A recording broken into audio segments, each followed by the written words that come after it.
انسان ساری زندگی سیکھتا رہتا ہے اور اسے سیکھتا رہنا چاہیے۔ ایک بہت بڑی صفت اور ایک بہت بڑی سکل، ایک بہت بڑی ٹیکنیک، اور ٹیکنیک سے زیادہ ایک مزاج، جس کا سیکھنا انسان کے لیے اس کے مقام کو، اس کے معیار کو اور اس کے سیکھنے کے لیول کو بہت اوپر کر دیتا ہے،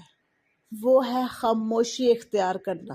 اور عقل کے ساتھ، سمجھ کے ساتھ اور دانش مندی کے ساتھ خاموش رہنے کی کلا جو ہے نا، اور جو خاموش رہنے کا فن ہے، وہ صرف چپ رہنا نہیں ہے، ان دونوں میں بہت فرق ہے۔ کوئی بات نہ کرنے کا مطلب خاموشی نہیں ہے، خاموشی کا مطلب ہے کہ آپ شعوری طور پر اپنے تمام حواس کو پوری طرح چوکنا رکھتے ہوئے ریسیپٹک ہو جائیں، اور جو کچھ آپ کے ارد گرد سننے کے لیے ہے، دیکھنے کے لیے ہے، سونگنے کے لیے ہے، محسوس کرنے کے لیے ہے، سوچنے کے لیے ہے، غور کرنے کے لیے ہے، تجربہ کرنے کے لیے ہے، اس میں آپ انہماک سے لگ جائیں۔ ہماری ایک عادت بن گئی ہے بولتے رہنا، بولتے رہنا، اور آپ دل میں سوچ رہے ہوں گے کہ یہ ایک وہ عورت بول رہی ہے جو خود بھی ایک بولنے والے مقام سے تعلق رکھتی ہے۔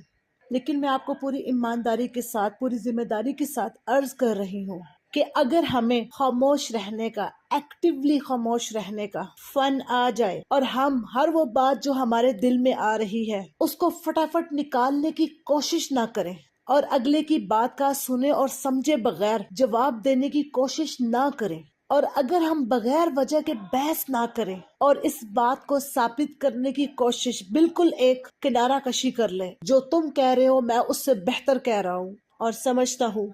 تو ایک دم انسان کی گروتھ ہونا شروع ہو جاتی ہے۔ اس کی جو سطح ہے، اس کے خیال کی، اس کی سوچ کی، وہ بہت اوپر ہونا شروع ہو جاتی ہے۔ آپ خود اس بات کا تجربہ کریں، جب آپ بول رہے ہوتے ہیں آپ کا سیکھنے کا عمل جو ہے وہ بہت کم ہو جاتا ہے، ختم ہو جاتا ہے، مگر جب آپ چپ کر کر بیٹھے ہوتے ہیں تو جاننے کا عمل، جاننے کے ذریعے سے سیکھنے کی کوشش کا عمل جو ہے نا، وہ بڑھنا شروع ہو جاتا ہے۔ دیکھیں، جیسا یہ ایک کمرہ ہے، اس کمرے میں کوئی آواز نہیں آ رہی، ہم کہیں گے یہاں خاموشی ہے، تو یہ نہیں ہے، یہ آواز کا نہ ہونا ہے۔ خاموشی کو پرسیو کرنے کی بات یوں ہوگی کہ سارا کمرہ خاموشی سے بھرا ہوا ہے، یعنی خاموشی کو ہم کسی چیز کا نہ ہونا نہیں کہہ رہے، مگر ایک اور چیز کا ہونا کہہ رہے ہیں، جو کہ بولنا نہیں ہے۔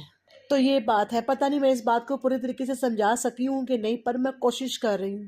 یعنی جو خاموشی ہے اس کو ایک بیسک فنومینا کے طور پر پرسیو نہیں کرنا۔ اگر ہم جتنے الفاظ بولتے ہیں ان سے آدھے بولنے لگ جائیں اور زیادہ سننے لگ جائیں، اور ایک مراقبتی کیفیت کے اندر اپنے آپ کو لانے کی کوشش کریں،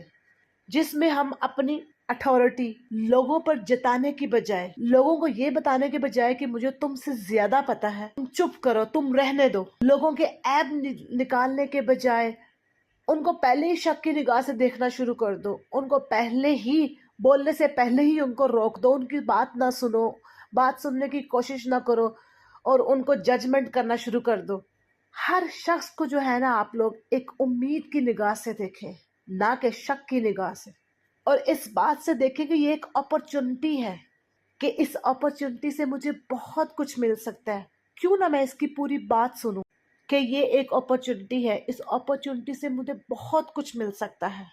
چاہے وہ شخص ہو، چاہے واقعات ہو، چاہے وہ منظر ہو، چاہے وہ حالات ہو، چاہے وہ جگہ ہو، تو ہر وہ جو تمام چیزیں باہر سے ہمارے سڈنلی آ جاتی ہیں، ان کو خاموشی سے پرسیو کریں۔